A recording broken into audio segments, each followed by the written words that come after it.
રાજકોટના અમૂલ સર્કલ પાસે આવેલા ગ્રાઉન્ડમાં વિશ્વ કક્ષાના મશીન ટૂલ્સ એક્સપોમાં વરસાદી પાણી ભરાતા વેપારીઓ તથા સ્ટોલ ધારકો દ્વારા આક્રોશ વ્યક્ત કરવામાં આવ્યો હતો। ત્યારે મુંબઈથી પણ જાણીતી કંપનીએ અહીં સ્ટોલમાં પોતાની પ્રોડક્ટ રજૂ કરી હતી, પરંતુ વરસાદને કારણે છેલ્લા 2 દિવસથી સ્ટોલ ધારકોની મુશ્કેલીઓ વધી રહી છે અને વેપારીઓનું લાખો રૂપિયાનું નુકસાન થઈ રહ્યું છે। મોંઘી કિંમતના મશીનો અને પાર્ટ્સને વરસાદના પાણી ભરાઈ જવાથી નુકસાન થયું। આવો જોઈએ મુંબઈથી આવેલા એક કંપનીના વેપારીનો અનુભવ કેવો રહ્યો।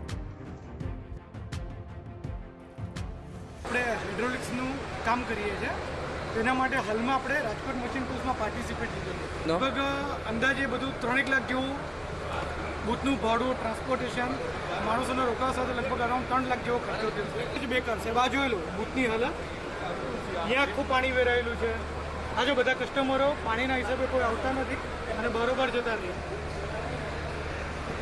આ તમે જોઈ શકો છો, આખો ગારો ગારો છે। કીચડ ભરાયું, મેનેજમેન્ટ તરફથી કોઈ જાતનો રિસ્પોન્સ નથી, જવાબદારી નથી। તમારે આ એક્ઝિબિશન કમ્પ્લેન કરીને થાકી ગયા છે સર, ઘણું કોઈ કસ્ટમર જ નથી આવ્યા, જો બધા બહાર એમ જ જતા રહી છે, કોઈ રિસ્પોન્સ જ નથી।